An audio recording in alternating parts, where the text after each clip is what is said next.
स्वप्रकाश आनंद स्वरूप भगवान शिव को नमन। शिव सूत्र प्रारंभ। चैतन्य आत्मा है, ज्ञान बंध है, योनि वर्ग और कला शरीर है, उद्यम ही भैरव है, शक्ति चक्र के संधान से विश्व का संहार हो जाता है।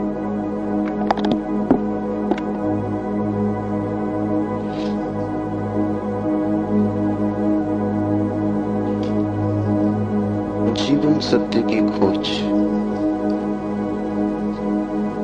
दो मार्गों से हो सकती। एक पुरुष का मार्ग है, आक्रमण का, हिंसा का, छीन झपट का। एक स्त्री का मार्ग है, समर्पण का, प्रतिक्रमण का। विज्ञान पुरुष का मार्ग है, विज्ञान आक्रमण है। धर्म स्त्री का मार्ग है, धर्म नमन है। इसे बहुत ठीक से समझ लें। इसलिए पूरब के सभी शास्त्र परमात्मा को नमस्कार से शुरू होते। वो नमस्कार केवल औपचारिक नहीं है, वो केवल एक परंपरा और रीति नहीं। वो नमस्कार इंगित है कि मार्ग समर्पण का है, और जो विनम्र हैं केवल वे ही उपलब्ध हो सकेंगे, और जो आक्रामक हैं, अहंकार से भरे हैं, जो सत्य को भी छीन झपट करके पाना चाहते, जो सत्य के भी मालिक होने की आकांक्षा रखते, जो परमात्मा के द्वार पर एक सैनिक की भांति पहुंचे हैं विजय करने, वे हार जाएंगे। वे क्षुद्र को भला छीन झपट लें, विराट उनका न हो सकेगा। वे व्यर्थ को भला लूट के घर ले आए, लेकिन जो सार्थक है वो उनकी लूट का हिस्सा न बनेगा। इसलिए विज्ञान व्यर्थ को खोज लेता है, सार्थक चूक जाता है। मिट्टी, पत्थर, पदार्थ के संबंध में जानकारी मिल जाती, लेकिन आत्मा और परमात्मा की जानकारी छूट जाती। ऐसे ही जैसे तुम राह चलती एक स्त्री पर हमला कर दो, बलात्कार हो जाएगा। स्त्री का शरीर भी तुम कब्जा कर लोगे, लेकिन उसकी आत्मा तुम्हें न मिल सकेगी, उसका प्रेम तुम न पा सकोगे। तो जो लोग आक्रमण की तरह जाते हैं परमात्मा की तरह, वे बलात्कारी। वे परमात्मा के शरीर पर भला कब्जा कर लें, इस प्रकृति पर जो दिखाई पड़ती है, जो दृश्य है, उसकी चीरफाड़ कर लें, विश्लेषण कर लें, उसके कुछ राज खोज लें, लेकिन उनकी खोज वैसी ही क्षुद्र होगी जैसे किसी पुरुष ने किसी स्त्री पर हमला किया हो और बलात्कार किया हो। स्त्री का शरीर तो उपलब्ध हो जाए, लेकिन उपलब्धि दो कौड़ी की है, क्योंकि उसकी आत्मा को तुम छू भी न पाओगे। और अगर उसकी आत्मा को न छुआ तो उसके भीतर जो प्रेम की संभावना थी, वो जो छिपा था बीज प्रेम का, वो कभी अंकुरित न होगा। उसकी प्रेम की वर्षा तुम्हें न मिल सकेगी। विज्ञान बलात्कार है, वो प्रकृति पर हमला है। जैसे कि प्रकृति कोई शत्रु हो, जैसे कि उसे जीतना है, पराजित करना है। इसलिए विज्ञान तोड़फोड़ में भरोसा करता है, विश्लेषण तोड़फोड़ है, काटपीट में भरोसा करता है। अगर वैज्ञानिक से पूछो कि फूल सुंदर है, तो तोड़ेगा फूल को, काटेगा, जांच पड़ताल करेगा, लेकिन उसे पता नहीं तोड़ने में ही सौंदर्य खो जाता। सौंदर्य तो पूरे में था, खंड खंड में सौंदर्य ना मिलेगा। हाँ, रासायनिक तत्व मिल जाएंगे। किन चीजों से फूल बना है, किन पदार्थों से बना है, किन खनिज और द्रव्यों से बना है, वो सब मिल जाएगा। तुम बोतलों में अलग अलग फूल के खंडों को इकट्ठा करके लेबल लगा दोगे, तुम कहोगे ये केमिकल्स हैं, ये पदार्थ हैं, इनसे मिलकर फूल बना था, लेकिन तुम एक भी ऐसी बोतल न भर पाओगे जिसमें तुम कह सको ये सौंदर्य है जो फूल में भरा था। सौंदर्य तिरोहित हो जाएगा। अगर तुमने फूल पर आक्रमण किया तो फूल की आत्मा तुम्हें न मिलेगी, शरीर ही मिलेगा। विज्ञान इसलिए आत्मा में भरोसा नहीं करता। भरोसा करे भी कैसे? इतनी चेष्टा के बाद भी आत्मा की कोई झलक नहीं मिलती। झलक मिलेगी ही नहीं, इसलिए नहीं कि आत्मा नहीं, बल्कि तुमने जो ढंग चुना है वो आत्मा को पाने का ढंग नहीं। तुम जिस द्वार से प्रवेश किए हो वो क्षुद्र को पाने का द्वार है। आक्रमण से जो बहुमूल्य है वो नहीं मिल सकता। जीवन का रहस्य तुम्हें मिल सकेगा अगर नमन के द्वार से तुम गए। अगर तुम झुके, तुमने प्रार्थना की, तो तुम प्रेम के केंद्र तक पहुंच पाओगे। परमात्मा को रिझाना करीब करीब एक स्त्री को रिझाने जैसा है। उसके पास अति प्रेमपूर्ण, अति विनम्र, प्रार्थना से भरा हृदय चाहिए। और जल्दी वहां नहीं है। तुमने जल्दी की कि तुम चूके, वहां बड़ा धैर्य चाहिए। तुम्हारी जल्दी और उसका हृदय बंद हो जाएगा, क्योंकि जल्दी भी आक्रमण की खबर है। इसलिए जो परमात्मा को खोजने चलते हैं उनके जीवन का ढंग दो शब्दों में समाया हुआ है, प्रार्थना और प्रतीक्षा। प्रार्थना से शास्त्र शुरू होते हैं और प्रतीक्षा पर पूरे होते हैं। प्रार्थना से खोज इसलिए शुरू होती है। इस शास्त्र का पहला चरण है ओम स्वप्रकाश आनंद स्वरूप भगवान शिव को नमन। और अब शिव सूत्र प्रारंभ। इस नमन को बहुत गहरे उतर जाने दें, क्योंकि अगर द्वार ही चूक गया तो पीछे महल की जो मैं चर्चा करूंगा वो समझ में ना आएगी। पुरुष को थोड़ा हटाएं, आक्रामक वृत्ति को थोड़ा दूर करें। ये समझ कुछ बुद्धि से आने वाली नहीं, हृदय से आने वाली है। ये समझ कुछ तुम्हारे तर्क पर निर्भर न करेगी, ये तुम्हारे प्रेम पर निर्भर करेगी। इस शास्त्र को तुम समझ पाओगे, लेकिन वो समझ ऐसी न होगी जैसे कोई गणित को समझता है। वो समझ ऐसी होगी जैसे कोई काव्य को समझता है। कविता पर तुम झपट नहीं पड़ते, तुम कविता का धीरे धीरे स्वाद लेते हो, चुस्की लेते हो, जैसे कोई चाय को पीता है। तुम उसे गटक नहीं चाहते, वो कोई कड़वी दवा नहीं है। तुम उसका स्वाद लेते हो, चुस्की लेते हो, धीरे धीरे उसके स्वाद को लीन होने देते हो। और एक ही कविता को समझना हो तो बहुत बार पढ़ना पड़ता है।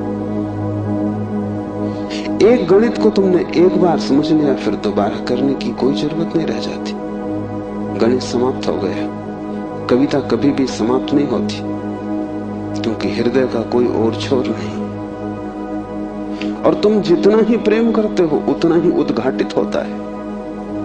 इसलिए पूरब में हम शास्त्र का अध्ययन नहीं करते, हम शास्त्र का पाठ करते। अध्ययन शास्त्र का हो भी नहीं सकता। अध्ययन का अर्थ है एक बार समझ लिया फिर कचरे में फेंक दिया। जैसे कि बात खत्म होगी, जब समझ ही लिया तब दोबारा क्या करना है। पाठ का अर्थ होता है समझ बुद्धि की होती तो एक बार में पूरी हो जाती। इसकी तो चुस्कियां बार बार लेनी पड़ेगी। इसे तो जाने अनजाने न मालूम कितनी बार दोहराना पड़ेगा। इसे बहुत से भाव क्षणों में, बहुत सी मनोदशाओं में, कभी सुबह जब सूरज उगता है तब, कभी रात जब सब अंधकार हो जाता है तब, कभी मन जब प्रफुल्लित होता है तब, और कभी मन जब उदासी से भरा होता है तब, विभिन्न चित्त की दशाओं में, विभिन्न मनोक्षणों में इसमें उतरना होगा। तब इसके सभी पहलू धीरे धीरे प्रकट होंगे। फिर भी तुम इसे चुकता न कर पाओगे। कोई शास्त्र कभी चुकता नहीं। जितना ही तुम पाओगे कि खोज लिया, उतना ही तुम पाओगे खोज के लिए और भी ज्यादा बाकी रह गया। जितने तुम गहरे उतरोगे, पाओगे गहराई बढ़ती चली जाती है। शास्त्र को कभी पाठ ही चुका नहीं पाता। पाठ का मतलब ही यही है कि बार बार, बहुत बार पश्चिम इस बात को समझ भी नहीं पाता।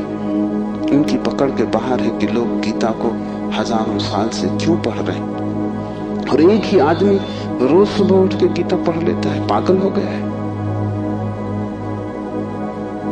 उनको ख्याल में नहीं कि पाठ की प्रक्रिया हृदय में उतारने की प्रक्रिया है।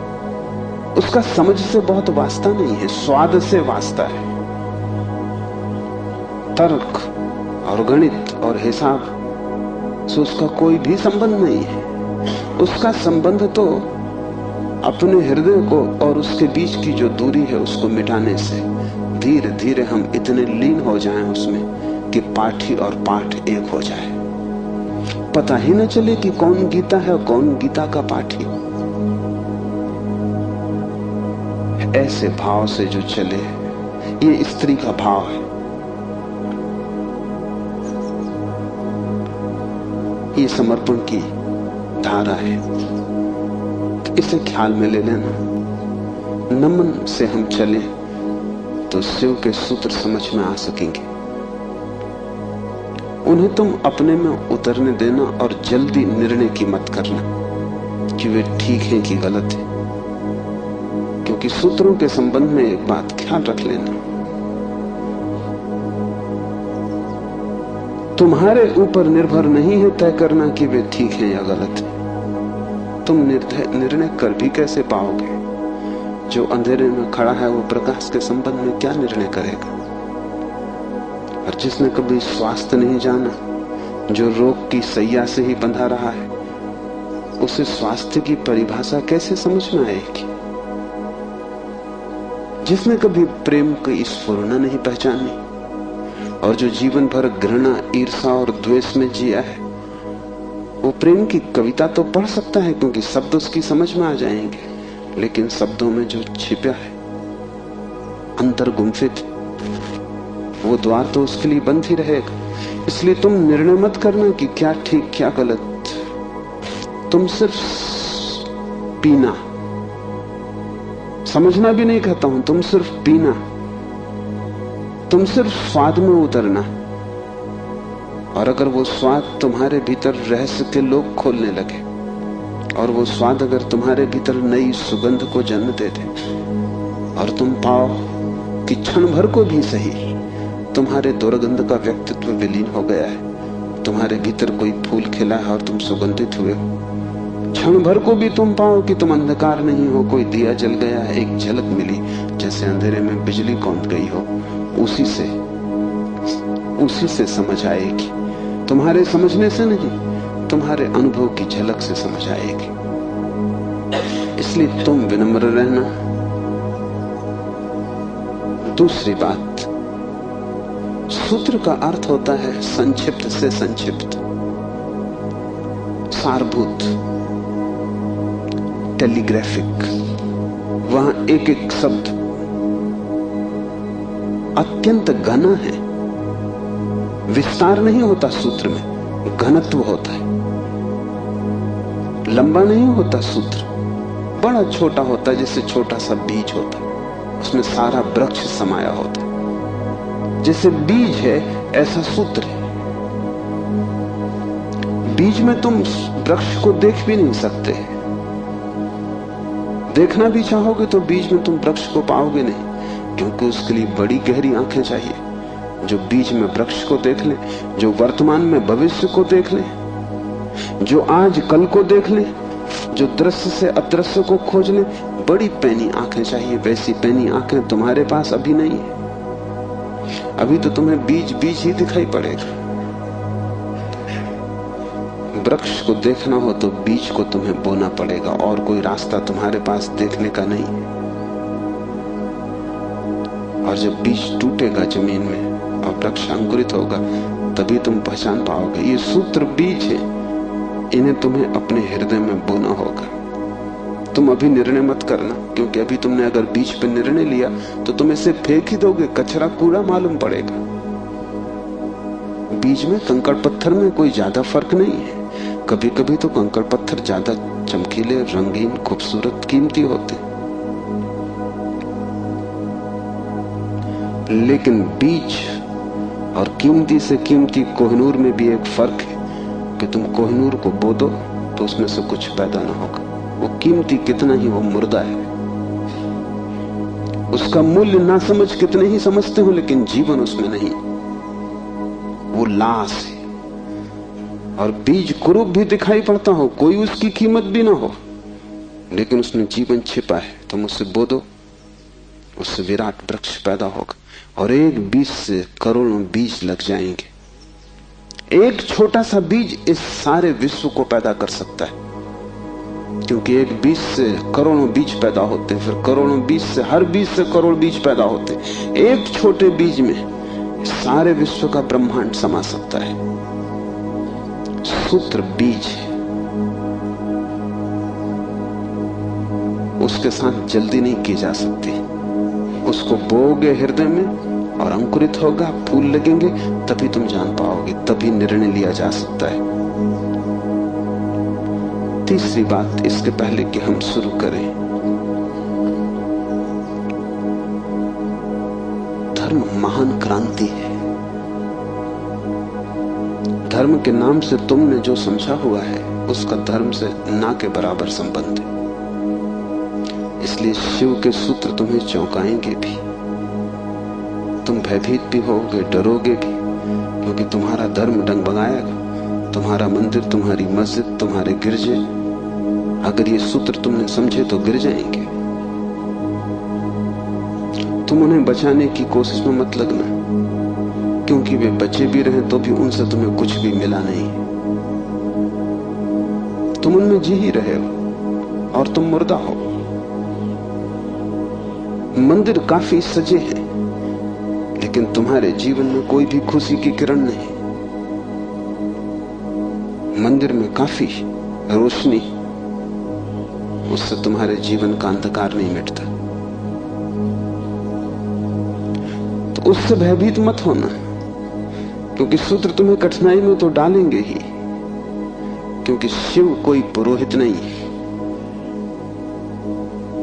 पुरोहित की भाषा तुम्हें हमेशा संतोषदायी मालूम पड़ती, क्योंकि पुरोहित को तुम्हारा शोषण करना है। पुरोहित तुम्हें बदलने को उत्सुक नहीं है। तुम जैसे हो ऐसे ही रहो, इसी में उसका लाभ है। तुम जैसे हो रुग्ण बीमार, ऐसे ही रहो, इसी में उसका व्यवसाय है।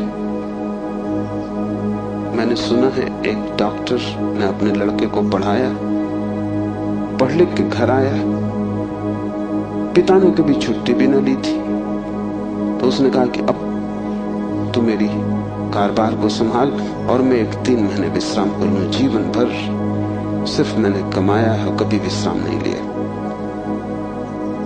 वो विश्व की यात्रा पर निकल गया। 3 महीने बाद लौटा तो उसने अपने लड़के से पूछा कि सब ठीक चल रहा है। उसके लड़के ने कहा कि बिल्कुल ठीक चल रहा है। आप हैरान होंगे कि जिन मरीजों को आप जीवन भर में ठीक न कर पाए, उनको मैंने 3 महीने में ठीक कर दिया। पिता ने सिर ठोक लिया। उसने कहा, मूढ़, वही हमारा व्यवसाय था। क्या मैं उनको ठीक नहीं कर सकता था? तेरी पढ़ाई कहां से आती थी?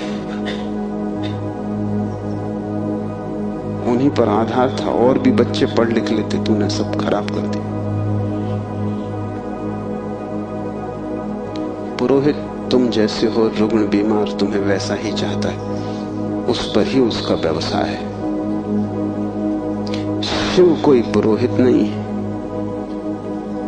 शिव तीर्थंकर है, शिव अवतार है, शिव क्रांति दृष्टा है, पैगंबर है।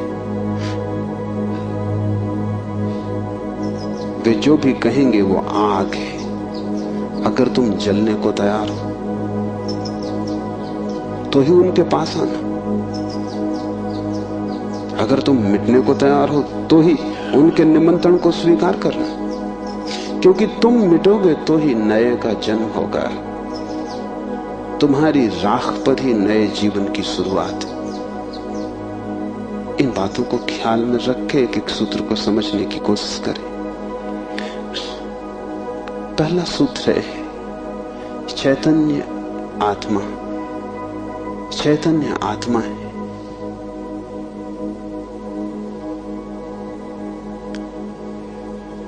चैतन्य हम सभी हैं, लेकिन आत्मा का हमें कोई पता नहीं चलता।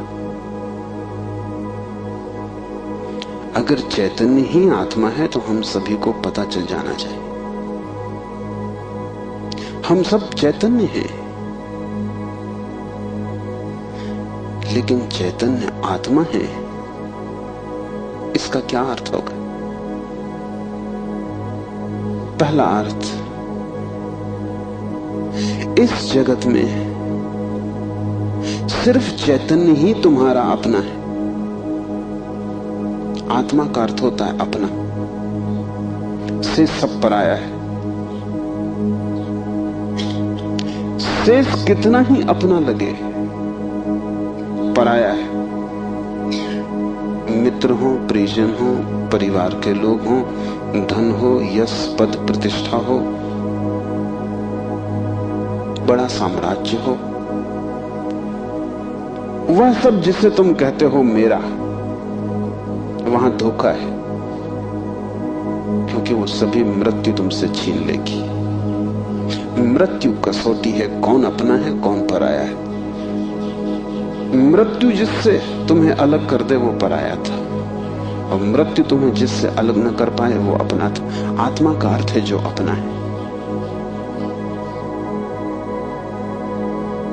लेकिन जैसे ही हम सोचते हैं अपना, वैसा ही दूसरा प्रवेश कर जाता है।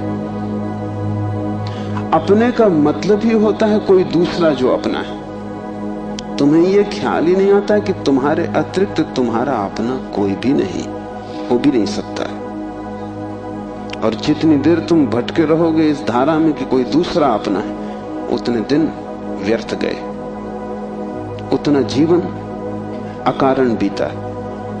उतना समय तुमने सपने देखे, उतने समय में तुम जाग सकते थे, मोक्ष तुम्हारा होता, तुमने कचरा इकट्ठा किया।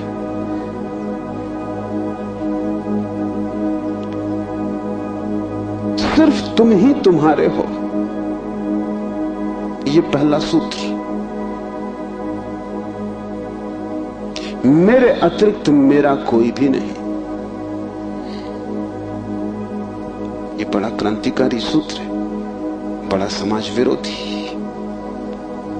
क्योंकि समाज जीता इसी आधार पर है कि दूसरे अपने हैं, जाति के लोग अपने हैं, देश के लोग अपने हैं। मेरा देश, मेरी जाति, मेरा धर्म, मेरा परिवार, मेरे का सारा खेल है। समाज जीता है मेरी की धारणा पर। इसलिए धर्म समाज विरोधी तत्व है।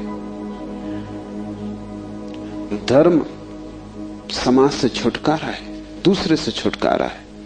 और धर्म कहता है कि तुम्हारे अतिरिक्त तुम्हारा और कोई भी नहीं। ऊपर से देखने पर बड़ा स्वार्थी वचन मालूम पड़ेगा, क्योंकि ये बात हुई कि बस हम ही अपने हैं, तो तत्क्षण हमें लगता है ये तो स्वार्थ की बात है। ये स्वार्थ की बात नहीं। अगर ये तुम्हें ख्याल में आ जाए तो ही तुम्हारे जीवन में परार्थ और परमार्थ पैदा होगा, क्योंकि जो अभी आत्मा के भाव से ही नहीं भरा है, उसके जीवन में कोई परार्थ और कोई परमार्थ नहीं हो सकता। तुम कहते हो दूसरों को मेरा, लेकिन मेरा कह के तुम करते क्या हो? मेरा कह के तुम उन्हें चूसते हो।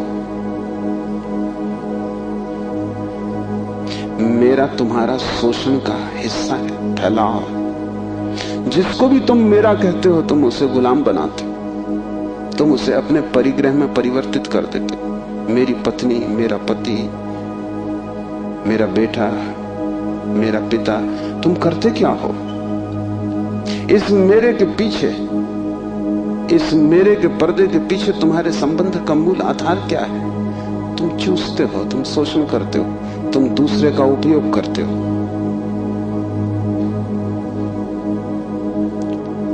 इस दूसरे के उपयोग को तुम सोचते हो परार्थ, तो तुम भ्रांति में हो। एक सम्राट बूढ़ा हुआ, उसके 3 बेटे थे और वो बड़ी चिंता में था किसको राज्य दे।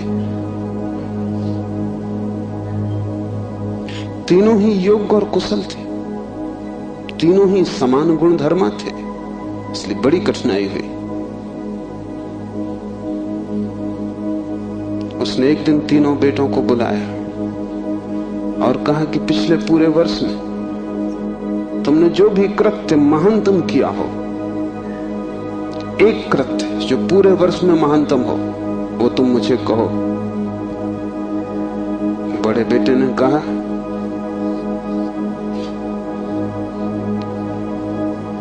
कि गांव का जो सबसे बड़ा धनपति है वो तीर्थ यात्रा पर जा रहा था। उसने करोड़ों रुपए के हीरे जवाहरात बिना गिने, बिना किसी हिसाब किताब के, बिना किसी दस्तखत लिए मेरे पास रख दिए और कहा कि जब मैं लौट आऊंगा तीर्थ यात्रा से मुझे वापस लौटा देना। चाहता मैं तो पूरे भी पा जा सकता था, क्योंकि न कोई लिखा पड़ी थी न कोई गवाह था। इतना भी न करता तो थोड़े बहुत बहुमूल्य हीरे में बचा लेता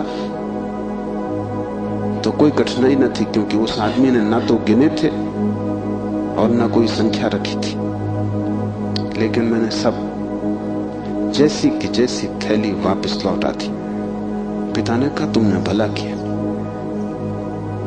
लेकिन मैं तुमसे पूछता हूं कि अगर तुमने कुछ रख लिए होते तो तुम्हें पश्चाताप, गिलानी, अपराध का भाव पकड़ता या नहीं? उस बेटे ने कहा निश्चित पकड़ता। तो बाप ने कहा इसमें परोपकार कुछ भी ना हुआ, तुम सिर्फ अपने पश्चाताप, अपनी पीड़ा से बचने के लिए ये किए। इसमें परोपकार क्या हुआ? हीरे बचाते तो ग्लानि मन को पीड़ा देती, कांटे की तरह चुभती। उस कांटे से बचने के लिए तुमने हीरे वापस दिए। काम तुमने अच्छा किया, ठीक है, लेकिन परोपकार कुछ भी ना हुआ। उपकार तुमने अपना ही किया है। दूसरा बेटा थोड़ी चिंता में पड़ा और उसने कहा कि मैं राह के किनारे से गुजरता था और झील में सांझ के वक्त, जबकि वहां कोई भी न था, एक आदमी डूबने लगा। चाहता तो मैं अपने रास्ते चला जाता, सुना अनसुना कर देता, लेकिन मैंने तत्क्षण छलांग मारी, अपने जीवन को खतरे में डाला और उस आदमी को बाहर निकाला। बाप ने कहा तुमने ठीक किया, लेकिन अगर तुम चले जाते और ना निकालते तो क्या उस आदमी की मृत्यु सदा तुम्हारा पीछा न करती? तुम अनसुनी कर देते ऊपर से, लेकिन भीतर तो तुम सुन चुके थे उसकी चीत्कार आवाज कि बचाओ। क्या सदा सदा के लिए उसका प्रेत तुम्हारा पीछा न करता? उसी भय से तुमने छलांग लगाई, अपने जान को खतरे में डाला, लेकिन परोपकार तुमने कुछ किया हो इस भ्रांति में पड़ने का कोई कारण नहीं। तीसरे बेटे ने कहा कि मैं गुजरता था जंगल से और एक पहाड़ की कगार पर मैंने एक आदमी को सोया हुआ देखा, जो कि नींद में अगर एक भी करवट ले तो सदा के लिए समाप्त हो जाएगा, क्योंकि दूसरी तरफ महान खड्ड था। मैं उस आदमी के पास पहुंचा और जब मैंने देखा कि वो कौन हो तो वो मेरा जानी दुश्मन था।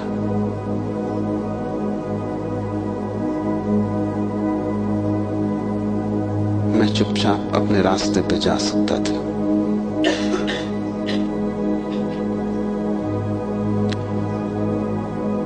या अगर मैं अपने घोड़े पर सवार उसके पास से भी गुजरता तो मेरे बिना कुछ किए शायद सिर्फ मेरे गुजरने के कारण वो करवट लेता और खड्ड में गिर जाता।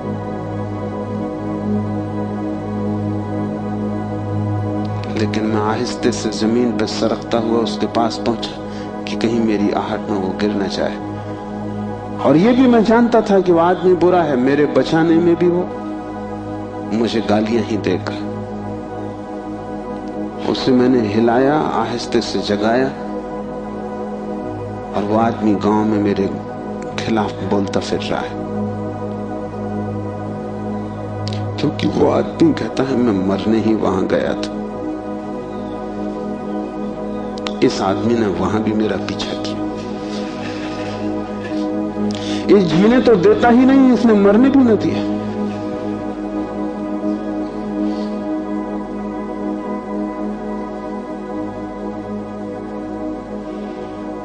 पिता ने कहा तुम दोस्त से बेहतर हो, लेकिन परोपकार ये भी नहीं। क्यों? क्योंकि तुम अहंकार से फूले नहीं समा रहे हो कि तुमने कुछ बड़ा कार्य कर दिया। बोलते हो तो तुम्हारी आंखों की चमक और हो जाती, कहते हो तो तुम्हारा सीना फूल जाता है। और जिस कृत्य से अहंकार निर्मित होता हो वो परोपकार न रहा। बड़े सूक्ष्म मार्ग से तुमने अपने अहंकार को उससे भर लिया। तुम सोच रहे हो तुम बड़े धार्मिक और परोपकारी हो, तुम इन दो से बेहतर हो। लेकिन मुझे राज्य के मालिक के लिए किसी तीसरे की ही तलाश, चौथे की ही तलाश करनी पड़ेगी। जब तुम परोपकार करते हो तब तुम कर नहीं सकते, क्योंकि जिसे अपना ही पता नहीं है वो परोपकार करेगा कैसे? तुम चाहे सोचते हो कि तुम कर रहे हो गरीब की सेवा, अस्पताल में बीमार के पैर दबा रहे हो, लेकिन अगर तुम गौर से खोजोगे तो तुम कहीं ना कहीं अपने अहंकार को ही बढ़ता हुआ पाओगे। और अगर तुम्हारा अहंकार ही सेवा से भरता है तो सेवा भी शोषण है।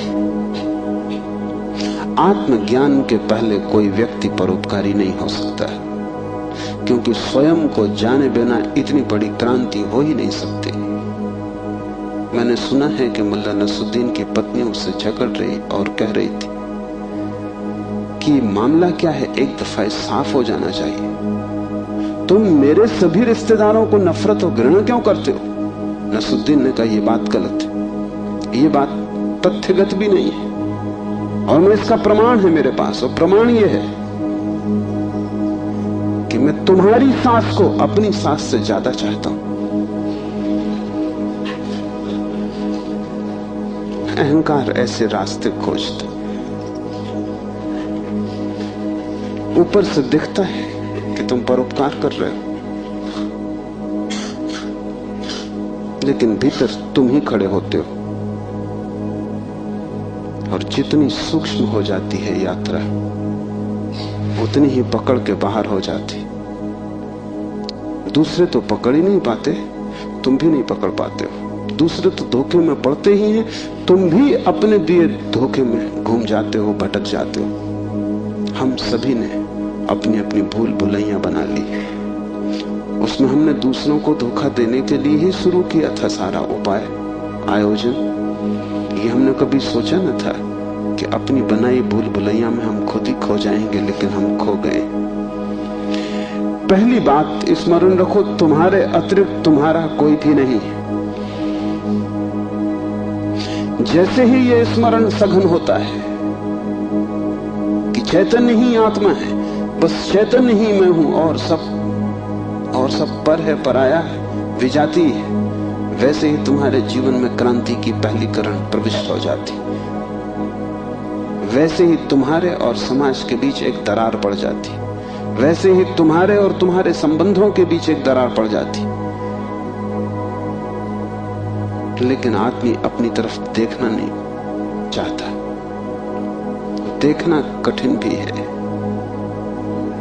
क्योंकि देखने के पहले जिस प्रक्रिया से गुजरना पड़ता है वो बहुत संघातक है। एक मारवाड़ी व्यापारी एक फिल्म अभिनेत्री के प्रेम में पड़ गया। वैसे बात अनहोनी थी। मारवाड़ी और व्यापारी प्रेम से सदा दूर ही रहता है, लेकिन अनहोनी भी घटती है। प्रेम में तो पड़ गया, लेकिन व्यापारी का संदेह भरा चित्त, तो उसने एक जासूस नियुक्त कर दिया अभिनेत्री के पीछे कि तू पता लगा, इसका चरित्र तो ठीक है ना, इसके पहले कि मैं प्रस्ताव करूं विवाह का, सब बात पक्की कागज पर साफ हो जानी चाहिए। जासूस ने बड़ी खोजबीन की। 7 दिन बाद उसने रिपोर्ट भी भेज दी। रिपोर्ट आई कि इस स्त्री का चरित्र एकदम निर्दोष, निष्कलुष है। ऐसी कोई बात कभी इसके संबंध में नहीं सुनी गई, नहीं जानी गई जिससे संदेह पैदा हो, सिर्फ एक बात को छोड़कर। पिछले कुछ दिनों से एक संदिग्ध मारवाड़ी के साथ ये देखी जाती है। वो संदिग्ध मारवाड़ी वो स्वयं थे। आंख दूसरे को देखती है, हाथ दूसरे को छूते हैं, मन दूसरे की सोचता है, और तुम सदा अंधेरे में खड़े रह जाते हो। तुम्हारी हालत वही है जो दिया तले अंधेरे की होती। उस दिए की रोशनी सब पे पड़ती, सिर्फ तुम्हें छोड़ देती। इसलिए तुम भटकते हो उस रोशनी में, सब तरफ, सब दिशाओं में यात्रा करते हो, और एक अपरिचित रह जाता है, और वही तुम हो। ये पहला सूत्र है चैतन्य आत्मा। इस सूत्र को गहरे बीज की तरह अपने हृदय में उतर जाने दो। व्यर्थ है सारे जगत की यात्रा अगर तुम अपने से अपरिचित रह गए। अगर स्वयं को न जान पाए और सब भी जान लिया, तो वो सारा ज्ञान भी इकट्ठे जोड़ में अज्ञान सिद्ध होगा। अगर अपने को न देख पाए और सारा जगत देख डाला, चांद तारे छान डाले, तो भी तुम अंधे ही रहोगे, क्योंकि आंख तो उसी को मिलती है जो स्वयं को देख लेता है। ज्ञान तो उसी को मिलता है जो स्वयं से परिचित हो जाता है, जो चैतन्य के स्वप्रकाश में नहा लेता है, वही पवित्र है। और कोई तीर्थ नहीं है, चैतन्य तीर्थ है। चैतन्य तुम्हारा स्वभाव है, उससे तुम क्षण भर को भी पार नहीं गए हो, लेकिन दिया तले अंधेरा है। तुम उससे दूर जा भी नहीं सकते, चाहो तो भी, लेकिन भ्रम पैदा हो सकता है कि तुम बहुत दूर चले गए हो। तुम सपना देख सकते हो संसार में, लेकिन सपना सत्य नहीं हो सकता। सत्य तो सिर्फ एक बात है, वो है तुम्हारा चैतन्य स्वभाव। चैतन्य आत्मा है, तो पहली तो बात कि मेरा सिवाय चैतन्य के और कोई भी नहीं। ये भाव तुम में सघन हो जाए तो सन्यास का जन्म हो, क्योंकि मेरे अतिरिक्त भी मेरा कोई हो सकता है, यही भाव संसार है। इसलिए पहले सूत्र में बड़ी क्रांति है। पहली चिंगारी शिव फेंकते हैं तुम्हारी तरफ, और वो ये है कि तुम जान लो कि तुम ही बस तुम्हारे हो, बाकी कोई तुम्हारा नहीं। इससे बड़ा विषाद मन को पकड़ेगा, क्योंकि तुमने दूसरों के साथ बड़े संबंध बना रखे, बड़े सपने संजो रखे, दूसरों के साथ तुम्हारी बड़ी आशाएं जुड़ी हैं। माँ देख रही है कि बेटा बड़ा होगा, बड़ी आशाएं जुड़ी हैं। बाप देख रहा है कि बेटा बड़ा होगा, बड़ी आशाएं जुड़ी हैं। और इन सारी आशाओं में तुम अपने को खो रहे हो। यही तुम्हारे पिता भी इन्हीं आशाओं को कर करके समाप्त हुए तुम्हारे लिए। तुमसे क्या उन्हें मिला? यही आशाएं कर करके तुम समाप्त हो जाओगे। तुम्हारे बेटे से तुम्हें कुछ मिलेगा ना, और तुम्हारा बेटा भी यही मूर्खता जारी रखेगा, वो अपने बेटों से आशाएं करेगा। नहीं, अपनी तरफ देखो, न तो पीछे न आगे, कोई भी तुम्हारा नहीं है। कोई बेटा तुम्हें नहीं भर सकेगा, कोई संबंध तुम्हारी आत्मा नहीं बन सकता। तुम्हारे अतिरिक्त तुम्हारा कोई मित्र नहीं, लेकिन तब बड़ा डर लगता है, क्योंकि लगता है कि तुम अकेले हो गए। और आदमी इतना भयभीत है कि गली से गुजरता है अकेले में तो भी जोर से गीत गाने लगता है, अपनी ही आवाज सुन के लगता है कि अकेला नहीं। ये तुम अपनी ही आवाज सुन रहे हो। बाप जब बेटे में अपने सपने रचा रहा है तो बेटे की कोई सहमति नहीं है। ये बाप खुद ही अकेले में सीटी बजा रहा है, इसलिए दुखी होगा कल, क्योंकि इसने जिंदगी भर सपने रचाए और ये सोचता है कि बेटा भी यही सपने देख रहा है। ये गलती में, बेटा अपने सपने देखेगा, तुम अपने सपने देख रहे हो, तुम्हारे बाप ने अपने सपने देखे थे, ये कहीं मिलते नहीं। हर बाप दुखी मरता है। क्या कारण होगा? क्योंकि जो जो सपने वो बांधता है वो सभी सपने बिखर जाते हैं। हर आदमी अपने सपने देखने को यहां है, तुम्हारे सपने देखने को नहीं। और तुम्हें अगर चाहिए कि एक आत्म स्थिति उपलब्ध हो जाए, एक तृप्ति मिले, तो तुम सपने किसी और के साथ मत बांधना, अन्यथा तुम भटकोगे।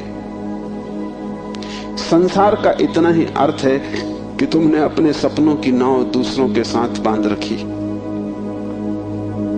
संन्यास का अर्थ है कि तुम जाग गए और तुमने एक बात स्वीकार कर ली, कितनी ही कष्टकर हो, कितनी ही दुखपूर्ण मालूम पड़े प्रथम, और कितना ही संघातक पीड़ा अनुभव हो, कि तुम अकेले हो। सब संग साथ झूठा है। इसका यह अर्थ नहीं कि तुम भाग जाओ हिमालय, क्योंकि जो हिमालय की तरफ भाग रहा है उसे अभी संग साथ सार्थक है, झूठा नहीं हुआ। क्योंकि जो चीज झूठ हो गई उससे भागने में भी कोई सार्थकता नहीं। कोई भी सुबह जाग के भागता तो नहीं कि सपना झूठा है, भागूं इस घर से। सपना झूठा हो गया, बात खत्म हो गई, उसमें भागना क्या है? लेकिन एक आदमी है जो भाग रहा है पत्नी से, बच्चों से। इसका भागना बताता है, इसने सुन लिया होगा कि सपना झूठा है, लेकिन अभी इसे खुद पता नहीं चला। कल तक ये पत्नी की तरफ भागता था, पत्नी की तरफ पीठ करके भागता है, लेकिन दोनों ही अर्थों में पत्नी सार्थक थी।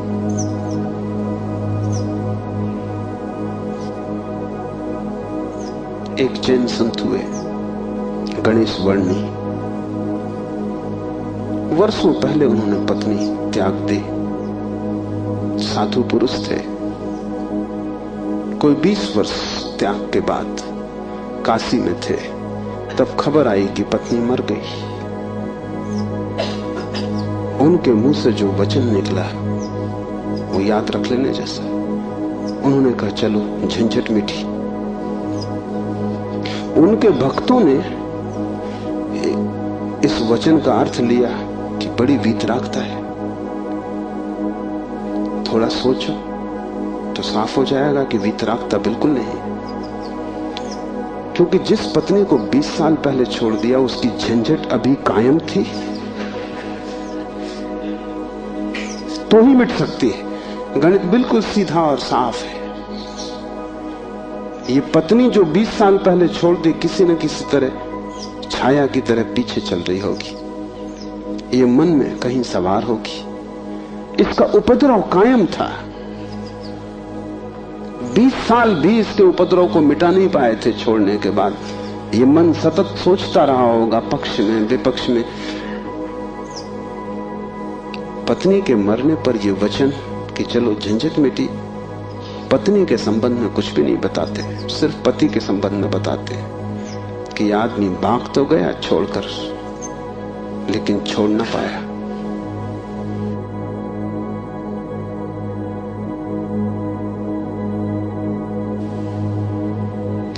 और गणेश वर्णी साधु पुरुष थे, इसलिए थोड़ा सोच लेना, साधु पुरुष भी बड़ी भ्रांति में रह सकते हैं। उनके चरित्र में, आचरण में कोई भूल चूक न थी। वे मर्यादा के पुरुष थे, ठीक ठीक नियम से चलते थे। वहां कोई जरा भी दरार नहीं पा सकता, जरा त्रुटि नहीं पा सकता। सब आचरण ठीक था, साधुता पूरी थी, फिर भी भीतर कोई बात चूक गई। हिमालय पहुंच गए, झंझट सांस चली गई।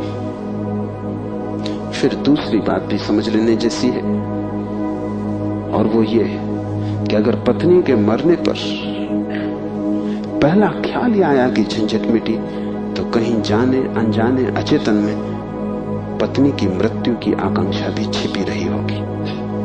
वो जरा गहरा किसी तल पर पत्नी मिट जाए, न हो, समाप्त हो जाए, ये तो हिंसा हो गई।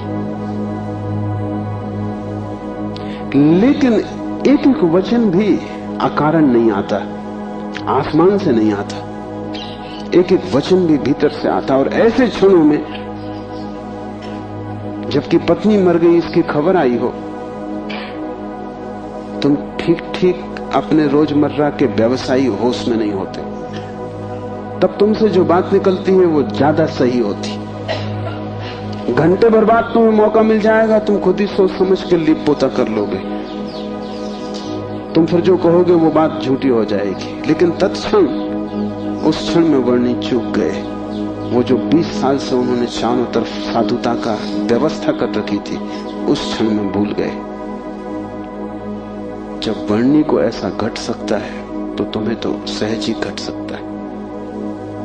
भागने से कुछ भी ना होगा, भागकर कोई भी कभी भाग नहीं पाया। लेकिन भक्त इसको न देख पाएंगे। उन्होंने तो वर्णी की कथा में इसको बड़े बहुमूल्य वचन की तरह संग्रहित किया है, ये सोच के कि देखो आदमी कैसा वितराग है। तुम्हें पता भी नहीं हो सकता कि वितरागता क्या है। तुम राग में जीते हो, तुम्हें विराग समझ में आता है। तुमसे जो विपरीत है वो समझ में आता है। तुम जानते हो कि तुम पत्नी को छोड़ के नहीं जा सकते, और ये आदमी छोड़ के चला गया। ये आदमी तुमसे बड़ा है, ये तुमसे विपरीत है, लेकिन तुमसे भिन्न नहीं। तुम पैर के बल खड़े हो, यह आदमी सिर के बल खड़ा है, लेकिन तुम्हारे मन में और इसके मन में रत्ती भर भी फर्क नहीं। खोज के देखो, तुम सभी सोचते हो कि पत्नी झंझट। तुम एक आध ऐसा पति पा सकते हो जो कहे पत्नी झंझट नहीं। पत्नी के सामने मत पूछना, एकांत में अकेले। मुल्ला नसरुद्दीन ने मुझे कहा है कि मैं भी कभी सुखी था, लेकिन ये मुझे पता ही तब चला जब मैंने विवाह कर लिया, और तब फिर बहुत देर हो चुकी थी।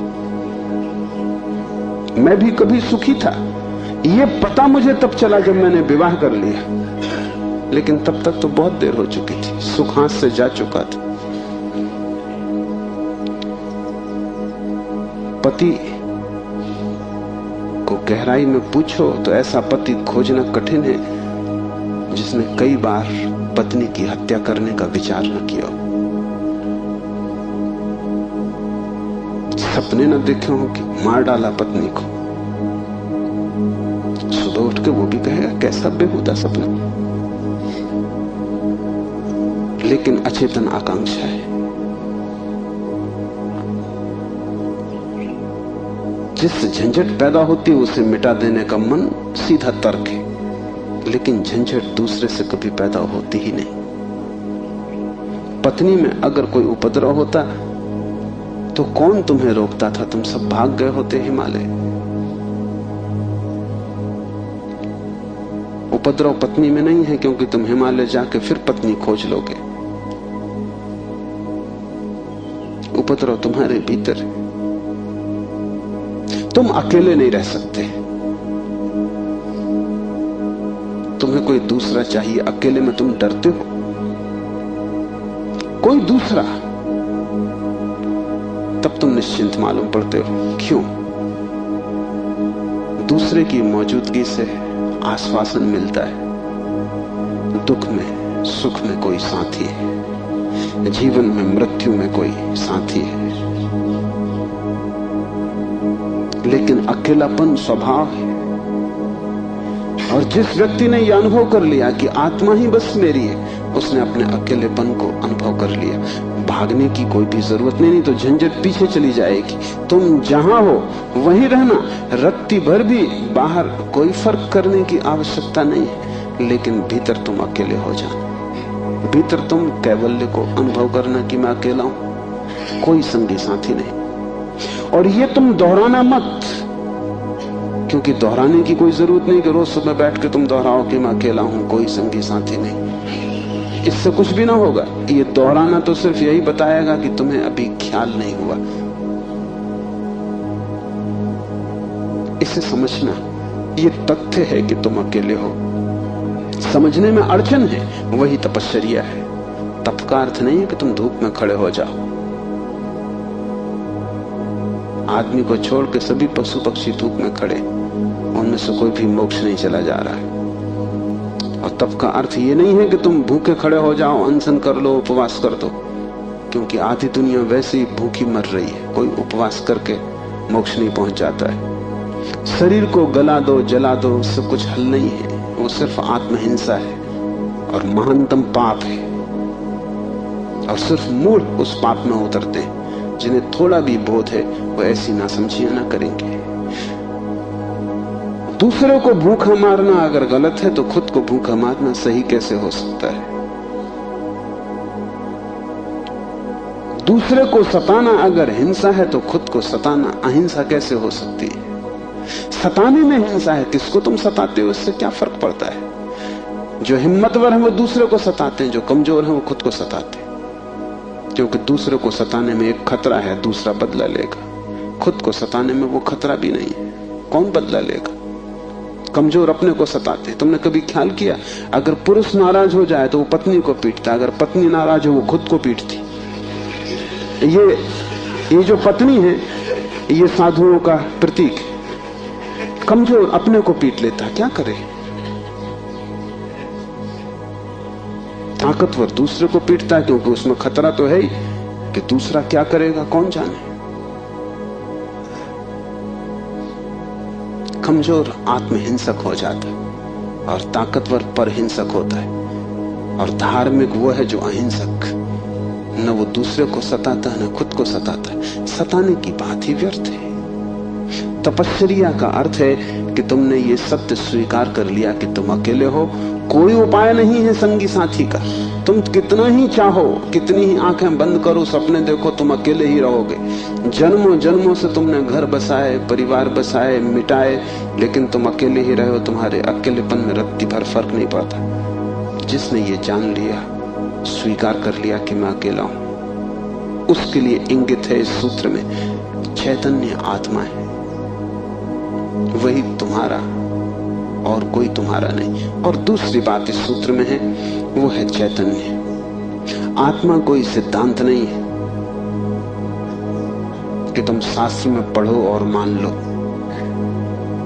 आत्मा कोई जैसे गुरुत्वाकर्षण का सिद्धांत है, ऐसा कोई सिद्धांत नहीं है। आत्मा एक अनुभव है, सिद्धांत नहीं। और अनुभव है चैतन्य की तीव्रता का। इसलिए तुम जितने चैतन्य होते जाओगे उतनी ही तुम्हें आत्मा का पता चलेगा। तुम जितने बेहोश होते चले जाओगे उतना ही तुम्हें अपना पता नहीं चलेगा। और तुम करीब करीब बेहोश हो। जो आत्मा को जानना चाहता है उसे किसी दर्शन शास्त्र की जरूरत नहीं है। उसे चैतन्य को जगाने की प्रक्रिया चाहिए, उसे विधि चाहिए जिससे वो ज्यादा चेतन हो जाए। जैसे कि आग को तुम उकसाते हो, राख जम जाती, तुम उकसा देते हो, राख झड़ जाती, अंगारे झलकने लगते। ऐसी तुम्हें कोई प्रक्रिया चाहिए जिससे तुम्हारी राख झड़े और अंगारा चमके, क्योंकि उसी चमक में तुम पहचानोगे कि तुम चैतन्य हो। और जितने तुम चैतन्य हो उतने ही तुम आत्मवान हो। जिस दिन तुम पाओगे कि मैं परम चैतन्य हूं, उस दिन तुम परमात्मा हो। तुम्हारी चेतना की मात्रा ही तुम्हारी आत्मा की मात्रा होगी। लेकिन अभी तुम करीब करीब बेहोश, अभी करीब करीब तुम जैसे शराब पिए हो। अभी तुम चल रहे हो, उठ रहे हो, काम कर रहे हो, लेकिन जैसे नींद में। होश तुम्हें नहीं है। कभी तुमने ख्याल किया किताब पढ़ते वक्त तुम पूरा पेज पढ़ जाते हो तब तुम्हें ख्याल आता है, अरे मैं पूरा पेज पढ़ भी गया और एक शब्द याद नहीं। तुमने कैसे पढ़ा होगा पूरा पेज? तुम पढ़ सकते हो सोए सोए, मन कहीं और रहा होगा, तुम पढ़ गए, तब तुम्हें होश पता चला कि ये तो पूरा पेज व्यर्थ गया। तुम कई बार रास्ते से चलते हो, तुम पूरा रास्ता चल जाते हो, तब तुम्हें ख्याल आता है कि तुम चल रहे हो। तुम काम करते हो और तुम्हें पता नहीं चलता कि तुम कर रहे हो। तुम बेहोशी में जी रहे हो और चैतन्य आत्मा है, और तुम पूछते हो क्या आत्मा है? तुम चाहते हो कोई प्रमाण दे, तुम चाहते हो कोई सिद्ध करे, कोई तर्क से तुम्हें समझा दे तो तुम भी मान लो, नहीं तो तुम नास्तिक हो जाओगे। नास्तिकता बेहोशी का सहज परिणाम, आस्तिकता होश का फल। जितना तुम्हारा होश बढ़ेगा तो जरूरत नहीं है कि तुम मानो कि आत्मा है, क्योंकि कई ना समझ मान रहे हैं, उससे कुछ हल नहीं होता। इस मुल्क में तो सभी मानते हैं कि आत्मा है, लेकिन इससे क्या फर्क पड़ता है? तुम्हारे जीवन में कोई क्रांति इससे आती नहीं। शायद तुम इसलिए मान लेते हो कि हजारों साल से दोहराया जा रहा है। सुनते सुनते तुम्हारे कान पक गए, सुनते सुनते तुम भूल ही गए हो कि संबंध में सोचना भी है। सुनते सुनते पुनरुक्ति से आदमी सम्मोहित हो जाता है। एक ही बात बार बार दोहराई चली जाए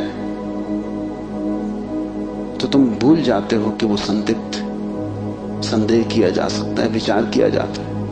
और फिर आत्मा है, इससे तुम्हें बड़ा संतोष भी मिलता है। शरीर मरेगा ये तुम्हें पता है, आत्मा नहीं मरेगी इससे बड़ी हिम्मत बनती है। और आत्मा कभी नहीं मरेगी, अग्नि उसे जलाएगी नहीं, शस्त्र उसे छेदेंगे नहीं, मृत्यु उसका कुछ बिगाड़ ना सकेगी।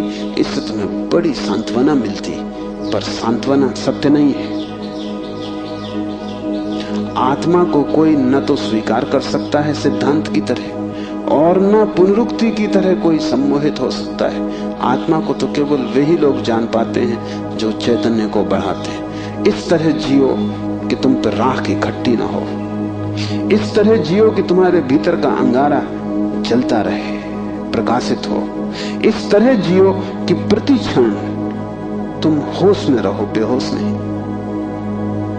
मुल्ला नसरुद्दीन को बच्चा पैदा हुआ, पहला ही लड़का था। नसरुद्दीन बड़ा खुश हुआ, अपने खास मित्र को बुलाया, खुशी मनाने दोनों शराब घर में गए। क्योंकि तुम एक ही खुशी जानते हो, बेहोशी। ये बड़े मजे की बात है। शिव, बुद्ध, महावीर, वे सब चिल्ला चिल्ला के कहते हैं कि दुनिया में एक ही आनंद है, वो है होश। और तुम एक ही सुख जानते हो, वो है बेहोशी। या तो तुम ठीक हो या वो ठीक है, दोनों तो ठीक नहीं हो सकते। मुल्ला नसरुद्दीन सीधा शराब घर गया, बजाय अस्पताल जाने के पहले बेटे को देखता। उसने कहा कि पहले जरा आनंद कर लें, कितने दिनों का सपना पूरा हुआ। डट के दोनों पी गए। जब दोनों पी के पहुंचे अस्पताल और कांच की खिड़की में से बेटे को देखा तो मुल्ला रोने लगा। उसने अपने मित्र से कहा, पहली तो बात मेरे जैसा मालूम नहीं होता। अपना उन्हें पता नहीं है, अभी खुद की शक्ल भी वो पहचान ना सकेंगे, लेकिन मेरा जैसा नहीं मालूम होता। और दूसरी बात, बड़ा छोटा दिखाई पड़ता। इतने छोटे बच्चे को लेके करेंगे भी क्या? ये बचेगा? मित्र ने कहा, मत घबराओ, जब मैं पैदा हुआ था तो मैं भी 3 ही पाउंड का था। नसरुद्दीन ने कहा, फिर तुम बचे?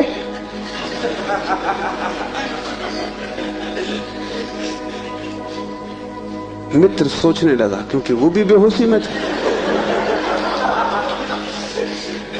उसने कहा, पक्का नहीं कह सकता।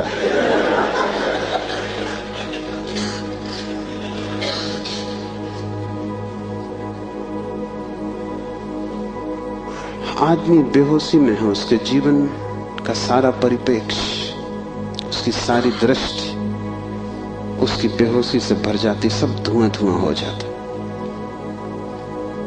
तुम कुछ भी ठीक से नहीं देख पाते और तुम एक ही सुख जानते हो कि जब तुम अपने को भूल जाते हो, चाहे सिनेमा हो, चाहे संगीत हो, चाहे सेक्स हो, जहां भी तुम अपने को भूल जाते हो वहीं तुम कहते हो बड़ा सुख आए। भूलने को तुम सुख कहते हो, विस्मरण को? कारण है क्योंकि जब भी तुम होश से भरते हो तुम सिवाय दुख के अपने जीवन में कुछ भी नहीं पाते। इसलिए जब भी तुम देखते हो जीवन को, जरा ही सजग होकर तुम पाते हो दुख दुख, कुरूपता चारों तरफ।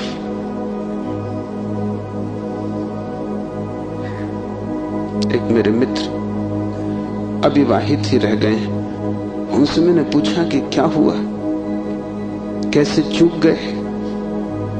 तो उन्होंने कहा कि बड़ी अड़चन आई। जिस स्त्री को मैं प्रेम करता था, जब मैं शराब पी लेता तब वो मुझे सुंदर मालूम पड़ती, तब मैं शादी करने को राजी, लेकिन तब वो राजी नहीं। और जब मैं होश में होता तब मैं राजी नहीं, तब वो राजी होती थी। इसलिए चूक गए, कोई उपाय ना हुआ, मेल ना हो सका।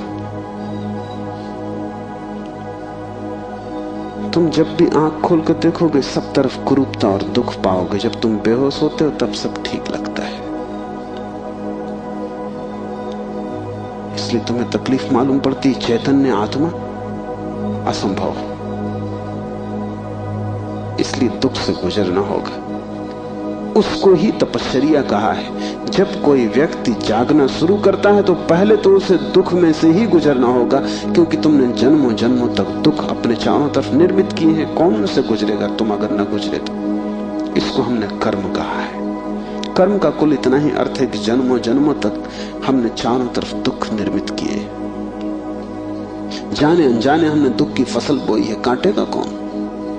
तो जब भी तुम होश में आते हो तुम्हें फसल दिखाई पड़ती बड़ी लंबी, इस खेत से तुम्हें गुजरना पड़ेगा। डर के मारे तुम वहीं बैठ जाते हो, फिर आंख बंद करके शराब पी लेते हो कि ये तो बहुत झंझट का काम है। लेकिन जितनी तुम शराब पीते हो उतनी ये फसल बढ़ती जाती। हर जन्म तुम्हारे कर्म की श्रृंखला में कुछ और जोड़ जाता है, घटाता नहीं। तुम और भी गर्त में उतर जाते हो, नरक और करीब आ जाता है। होश से भरोगे तो पहला तो घटना ये घटने ही वाली है कि तुम्हारे जीवन में चारों तरफ दुख दिखाई पड़ेगा, नरक, क्योंकि तुमने वो निर्मित किया है। और अगर तुमने हिम्मत रखी, साहस रखा और तुम उस दुख से गुजर गए, तो जिस दुख से तुम सचेतन रूप से गुजर जाओगे वो फसल कट गई। उन दुखों से तुम्हें न गुजरना पड़ेगा फिर।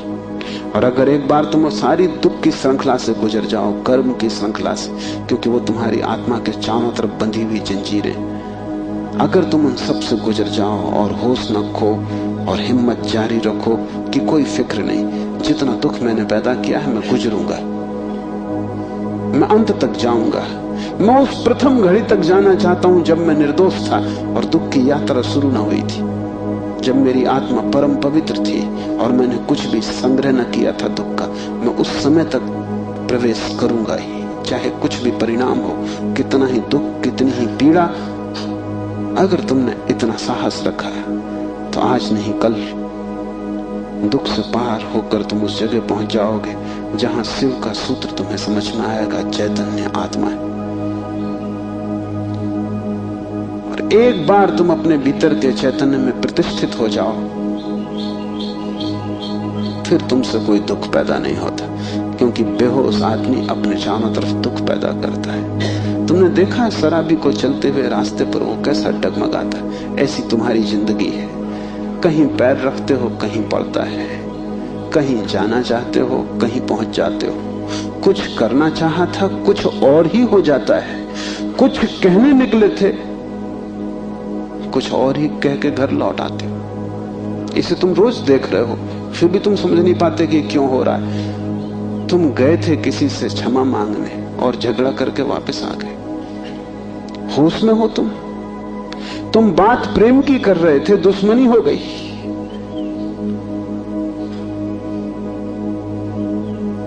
एक आदमी शराब पिए आकाश की तरफ देखता हुआ चला जा रहा था। एक कार उसके पास से निकली, बामुश्किल ड्राइवर बचा पाया। गाड़ी रोक के ड्राइवर ने कहा, महानुभाव, अगर आप नहीं देखते वहां जहां आप जा रहे हैं तो फिर आप वहीं चले जाएंगे जहां आप देख रहे हैं।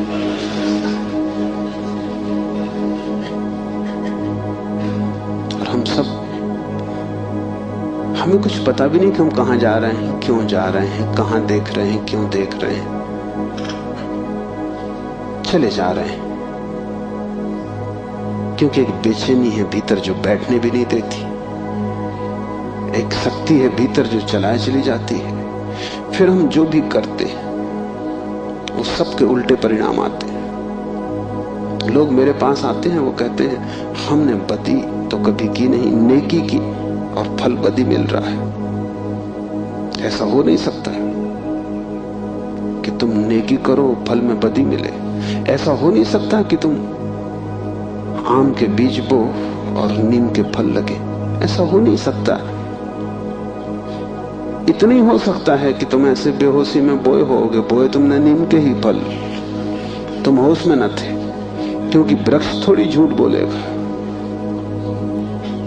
तुम ही कहीं बोते वक्त भूल में पड़े होगे। तुम जब नेकी भी करते हो तब भी तुम्हारा नेकी करने का मन नहीं होता। तुम सच भी बोलते हो तो तुम दूसरे को चोट पहुंचाने के लिए सच बोलते हो। तुम सच बोलते हो दूसरे के अपमान के लिए। तुम सच बोलते हो जैसे तुम सच का उपयोग एक घातक हथियार की तरह कर रहे हो। तुम्हारे सत्य कड़वे होते हैं। सत्य के कड़वे होने की कोई भी जरूरत नहीं, लेकिन मजा तुम्हें कड़वेपन में है, सत्य में तुम्हें मजा भी नहीं। तुम्हारा झूठ सदा मीठा होता है, तुम्हारा सत्य सदा कड़वा होता है। बात क्या है? क्या कड़वापन सत्य का स्वभाव है? क्या मिठास झूठ का हिस्सा है? नहीं। झूठ को तुम चलाना चाहते हो, तुम उसे मीठा बनाते हो, क्योंकि अगर वो मीठा ना होगा तो चलेगा नहीं। एक तो झूठ चलना मुश्किल, मिठास के सहारे ही चलेगा। जैसे कड़वी दवा की गोली पर हम मीठी परत चढ़ा देते, बच्चा मीठी गोली समझ के खा लेता है, और जब तक कड़वेपन का पता चलता है तब तक गोली भीतर जा चुकी है।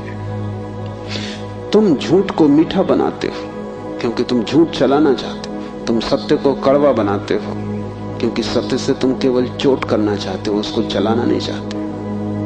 तुम सत्य बोलते ही तब हो जब तुम सत्य का इस तरह उपयोग कर सको कि वो झूठ से बदतर साबित हो, तभी तुम बोलते हो। तुम बेहोश हो, तुम्हारे कृत्यों का तुम्हें कुछ पता नहीं है कि तुम क्या कर रहे हो। इसे थोड़ा होश पूर्वक देखना शुरू करो। जो तुम बोलना चाहते हो वही बोले, या तुम कुछ और बोल गए? क्या तुमने यही सोचा था बोलने के लिए जो तुम बोले? मार्क ट्वेन लौटता था एक रात, उसकी पत्नी ने पूछा, घर आया, पत्नी ने पूछा कैसा रहा व्याख्यान? वो व्याख्यान देने गया था। उसने कहा कौन सा व्याख्यान? जो मैंने तैयार किया था वो, या जो मैंने वहां दिया वो, या जो मैं चाहता था कि देता वो। कौन सा व्याख्यान? एक तो आदमी तैयार करता है और एक आदमी फिर जो देता है, उसमें बड़ा फर्क है। और फिर एक जो घर लौटते वक्त तो सोचता है दिया होता है। तो तीनों अलग अलग है।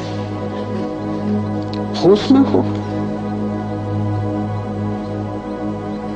सब निशाने तुम्हारे चूक जाते हैं। तुम्हारी जिंदगी में कभी भी कोई निशाना लगा? आंख बंद करके भी आदमी तीर चलाता रहे तो कभी ना कभी निशाना लगेगा। मैंने सुना है कि अगर बंद घड़ी भी दीवार पर टंगी रहे तो 24 घंटे में 2 बार सही समय बताएगी। तुम्हारी जिंदगी में ऐसा भी नहीं आया कि 2 बार भी तुमने सही समय बताया होता। तुम बंद घड़ी से गए बीते। अंधेरे में भी आदमी तीर चलाता रहे तो कभी न कभी निशान पे लग जाएगा। तुम खुली आंख से होश में प्रकाश में तीर चलाते हो, कभी निशाने पे नहीं लगता। क्या बात होगी। मुल्ला नसरुद्दीन को बड़ा शौक था हिरण की शिकार करने का। तीसरी बार जब वो शिकार करने जंगल पहुंचा और जंगल के विश्राम गृह में उसने अपना सामान रखा और तैयारी की, और जब सूटकेस खोला तो उसमें एक बड़ी फोटो रखी थी और पत्नी ने उस फोटो के नीचे लिखा था, मुल्ला, हिरण इस तरह का होता है। उन्हें शिकार का शौक था लेकिन हिरण का पता नहीं था। तुम कुछ भी मार मूर के घर आ जाओगे, हिरण ठीक से फोटो देख लेना।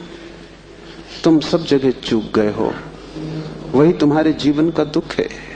और चूकने का कुल कारण है कि तुम होश में नहीं हो। इसलिए जो भी करो होश पूर्वक करो। उठो तो भी होश पूर्वक, चलो तो भी होश पूर्वक। महावीर ने कहा है, विवेक से चलो, विवेक से बैठो, विवेक से भोजन करो, विवेक से बोलो, विवेक से सो तक। महावीर से कोई पूछता है कि साधु कौन, तो महावीर ने कहा, जो अमूर्छित है। और असाधु कौन, तो महावीर ने कहा, जो मूर्छित है। जो सोया सोया जी रहा है वो असाधु, जो जागा जागा जी रहा है वो साधु। यही शिव कह रहे हैं, चैतन्य आत्मा, चैतन्य को बढ़ाओ। धीरे धीरे आत्मा की झलक तुम्हारे जीवन में आनी निश्चित है। दूसरा सूत्र है ज्ञानम बंधा।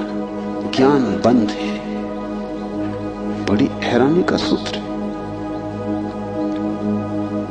ज्ञान के बहुत अर्थ हैं। एक तो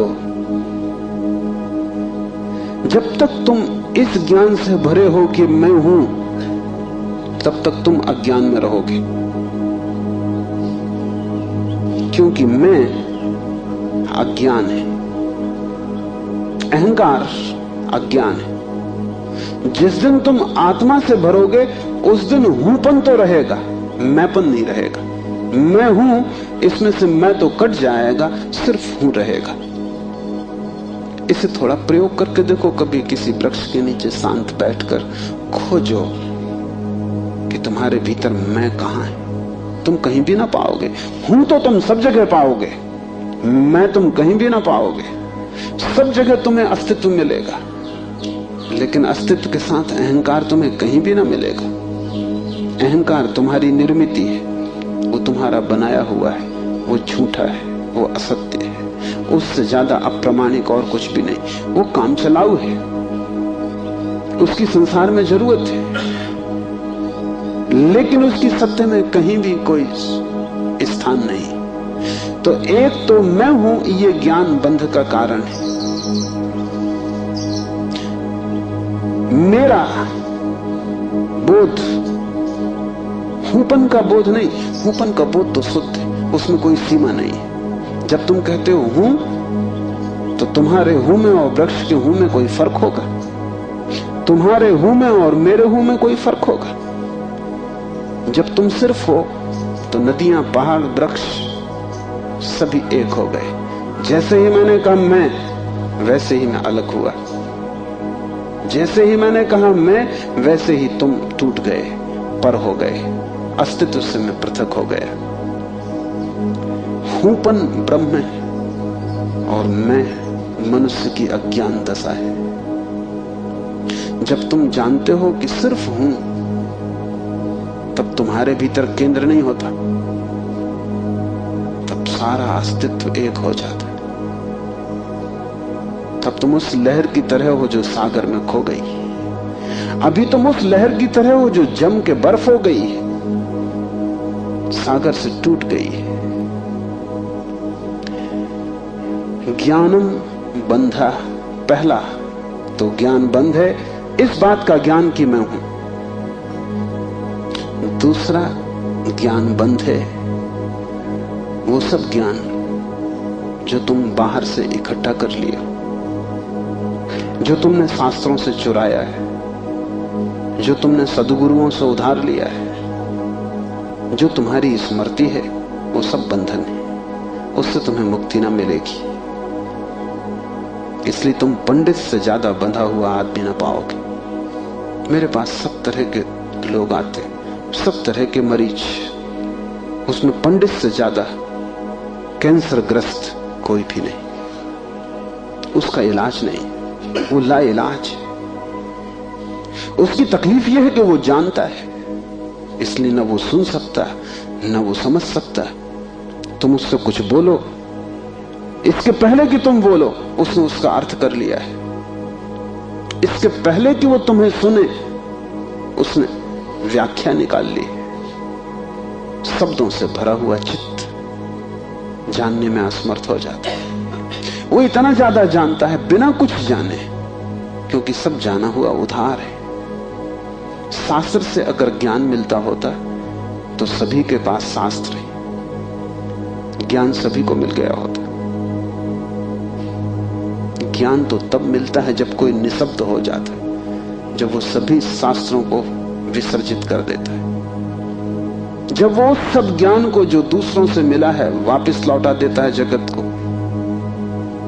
जब वो उसे खोजता है जो मेरा मूल अस्तित्व है, जो मुझे दूसरे से नहीं मिला। इसे थोड़ा समझो, तुम्हारा शरीर तुम्हें माँ और पिता से मिला है। तुम्हारे शरीर में तुम्हारा कुछ भी नहीं है। आधा तुम्हारी माँ का दान है, आधे तुम्हारे पिता का दान है। फिर तुम्हारा शरीर तुम्हें भोजन से मिला है, वो जो रोज तुम भोजन कर रहे हो। 5 तत्वों से मिला है, वायु है, अग्नि है, 5 तत्व हैं, उनसे तुम्हें मिला है। इसमें तुम्हारा कुछ भी नहीं है। लेकिन तुम्हारी चेतना तुम्हें 5 तत्वों में से किसी से भी नहीं मिली है। तुम्हारी चेतना तुम्हें माँ और पिता से भी नहीं मिली है। तुम जो जो जानते हो वो तुमने स्कूल विश्वविद्यालय से सीखा है, शास्त्रों से सुना है, गुरुओं से पाया है। वो तुम्हारे शरीर का हिस्सा है, तुम्हारी आत्मा का नहीं। तुम्हारी आत्मा तो वही है जो तुम्हें किसी से भी नहीं मिली। जब तक तुम उस शुद्ध तत्व को न खोज लोगे जो निपट तुम्हारा है, जो तुम्हें किसी से भी नहीं मिला है, न माँ ने दिया, न पिता ने, न समाज ने, न गुरु ने, न शास्त्र ने, वही तुम्हारा स्वभाव है। ज्ञान बंद है क्योंकि वो तुम्हें इस स्वभाव तक न पहुंचने देगा। ज्ञान ने ही तुम्हें बांटा है। तुम कहते हो मैं हिंदू, तुमने कभी सोचा कि तुम हिंदू क्यों हो? तुम कहते हो मैं मुसलमान, तुमने कभी विचारा कि तुम मुसलमान क्यों हो? हिंदू और मुसलमान में फर्क क्या है? क्या उनका खून निकाल के कोई डॉक्टर परीक्षा करके बता सकता है कि हिंदू का खून है, ये मुसलमान का खून है? क्या उनकी हड्डियां काट के कोई बता सकता है कि हड्डी मुसलमान से आती है कि हिंदू से आती है? कोई उपाय नहीं। शरीर की जांच से कुछ भी पता न चलेगा, क्योंकि दोनों के शरीर 5 तत्वों से बनते हैं। लेकिन अगर उनकी खोपड़ी की जांच करो तो पता चल जाएगा कि कौन हिंदू है कौन मुसलमान है, क्योंकि दोनों के शास्त्र अलग, दोनों के सिद्धांत अलग, दोनों के शब्द अलग। शब्दों का भेद है तुम्हारे बीच। तुम हिंदू हो क्योंकि तुम्हें एक तरह का ज्ञान मिला जिसका नाम हिंदू, दूसरा जैन है क्योंकि उसे दूसरे तरह का ज्ञान मिला जिसका नाम जैन। तुम्हारे बीच जितने फासले हैं, दीवालें हैं, वो ज्ञान की दीवालें, और सब ज्ञान उधार। तुम एक मुसलमान बच्चे को हिंदू के घर में रख दो, वो हिंदू की तरह बड़ा होगा। वो ब्राह्मण की तरह जनेऊ धारण करेगा, वो उपनिषद और वेद के वचन उद्धृत करेगा। और तुम एक हिंदू के बच्चे को मुसलमान के घर रख दो, वो कुरान की आयत दोहराएगा।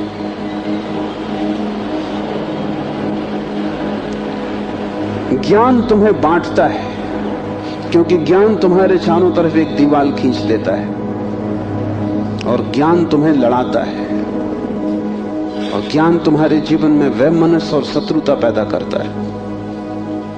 थोड़ी देर को सोचो, अगर तुम्हें कुछ भी ना सिखाया जाए कि तुम हिंदू हो या मुसलमान या जैन या पारसी, तो तुम क्या करोगे? तुम बड़े होगे एक मनुष्य की भांति। तुम्हारे बीच कोई दीवार ना होगी,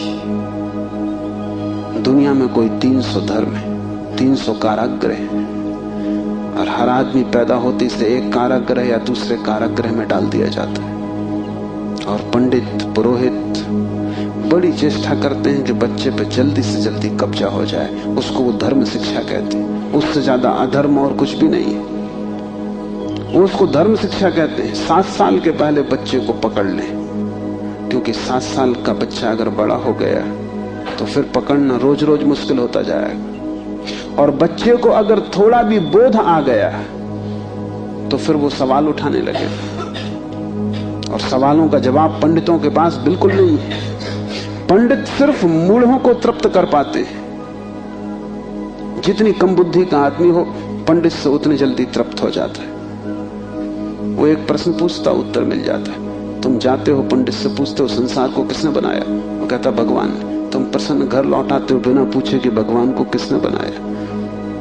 अगर तुम दूसरा प्रश्न पूछते, पंडित नाराज हो जाता, क्योंकि उसका उसे भी पता नहीं, किताब में वो लिखा नहीं। और फिर झंझट की बात है, परमात्मा को किसने बनाया। फिर तुम पूछते ही चले जाओगे, वो कोई भी जवाब दे, तुम पूछोगे उसको किसने बनाया। अगर गौर से देखो तो तुम्हारे पहले सवाल का जवाब दिया नहीं गया है। पंडित ने तुम्हें सिर्फ संतुष्ट कर दिया क्योंकि तुम बहुत बुद्धिमान नहीं। और बच्चे अबोध, उनका अभी तर्क नहीं जगा, विचार नहीं जगा, अभी वो प्रश्न नहीं पूछ सकते। अभी तुम जो भी कचरा उनके दिमाग में डाल दो, वो उसे स्वीकार कर लेंगे। बच्चे सभी को स्वीकार कर लेते हैं, क्योंकि वो सोचते हैं जो भी दिया जा रहा है वो सभी ठीक है। बच्चा ज्यादा सवाल नहीं उठा सकता, सवाल उठाने के लिए थोड़ी प्रौढ़ता चाहिए। इसलिए सभी धर्म बच्चों की गर्दन पकड़ लेते हैं और फांसी लगा देते हैं। फांसी बड़ी सुंदर है। किसी के गले में बाइबल लटकी है, किसी के गले में समयसार लटका है, किसी के गले में कुरान लटकी है, किसी के गले में गीता लटकी है। ये इतने प्रीतिकर बंधन है कि इनको छोड़ने की हिम्मत फिर जुटानी बहुत मुश्किल है। और जब भी तुम इन्हें छोड़ना चाहोगे, एक खतरा सामने आ जाएगा, क्योंकि इन्हें छोड़ा तो तुम अज्ञानी। क्योंकि जैसे तुम इनको छोड़ोगे, तुम पाओगे मैं तो कुछ जानता नहीं, बस ये किताब सारी संपदा है, इसको संभालो। अपने अज्ञान को छिपाने का यही तो एक उपाय है। लेकिन अज्ञान छिपने से अगर मिटता होता तो बड़ी आसान बात हो गई होती। अज्ञान छिपने से बढ़ता है, जैसे कोई अपने घाव को छिपा ले, उससे कुछ मिटेगा नहीं। घाव और भीतर भीतर बढ़ेगा, मवाद पूरे शरीर में फैल जाएगी। शिव कहते हैं ज्ञान बंध है। ज्ञान सीखा हुआ, ज्ञान उधार, ज्ञान दूसरे से लिया हुआ बंधन का कारण है। तुम उस सब को छोड़ देना जो दूसरे से मिला है। तुम उसकी तलाश करना जो तुम्हें किसी से भी नहीं मिला। तुम उसकी खोज में निकलना, उस चेहरे की खोज में जो तुम्हारा है। तुम्हारे भीतर छिपा हुआ एक झरना है चैतन्य का, जो तुम्हें किसी से भी नहीं मिला, जो तुम्हारा स्वभाव है, जो तुम्हारी निज संपदा है, निजत्व है, वही तुम्हारी आत्मा है। तीसरा सूत्र है योनि वर्ग और कला शरीर है। योनि से अर्थ है प्रकृति, इसलिए हम स्त्री को प्रकृति कहते हैं।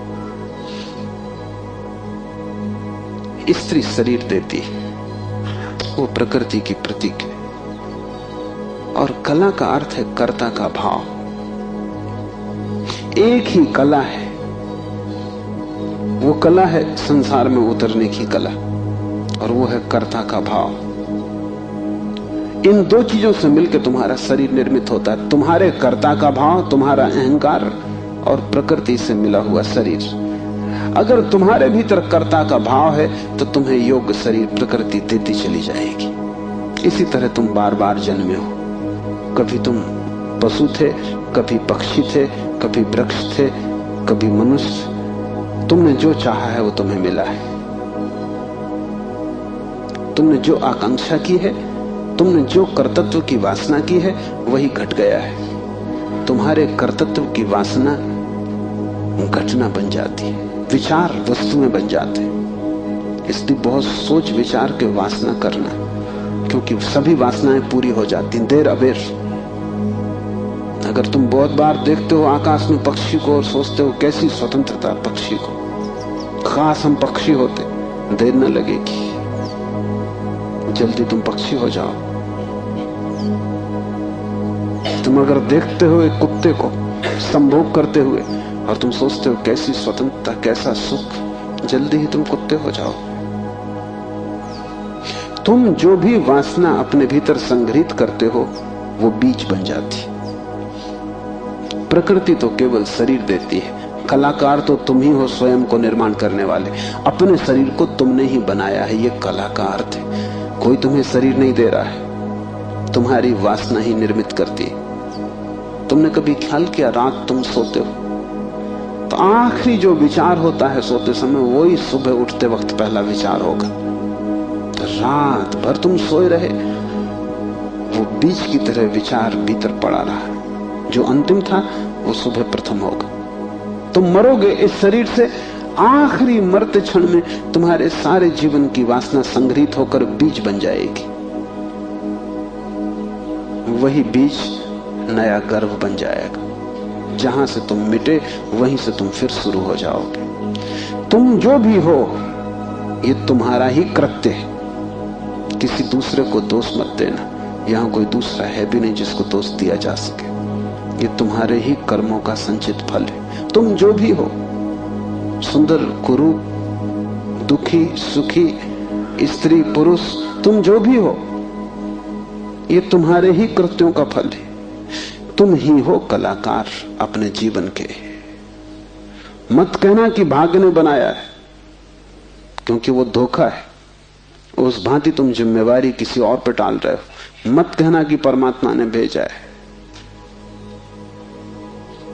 तुम परमात्मा पर जिम्मेदारी मत डालना, क्योंकि ये तरकीब है खुद के दायित्व से बचने की। इस कारागृह में तुम अपने ही कारण हो। जो व्यक्ति इस बात को ठीक से समझ लेता है कि अपने ही कारण में यहां हूं, उसके जीवन में क्रांति शुरू हो जाती। शिव कह रहे हैं योनि वर्ग और कला शरीर है। प्रकृति तो सिर्फ योनि है, वो तो सिर्फ गर्भ है। तुम्हारा अहंकार उस योनि में बीज बनता है। तुम्हारे कर्तृत्व का भाव कि मैं ये करूं, मैं ये पाऊं, मैं ये हो जाऊं, उसमें बीज बनता है। और जहां भी तुम्हारे कर्तृत्व की कला और प्रकृति की योनि का मिलन होता है, शरीर निर्मित हो जाता है। इसलिए बुद्ध पुरुष कहते हैं सभी वासनाओं को छोड़ दो, तभी तुम मुक्त हो सकोगे। तुमने अगर स्वर्ग की वासना की तो तुम देवता हो जाओगे, लेकिन वो भी मुक्ति ना होगी, क्योंकि वासनाओं से कभी भी अशरीर की स्थिति पैदा नहीं होती। सभी वासनाओं से शरीर निर्मित होते हैं।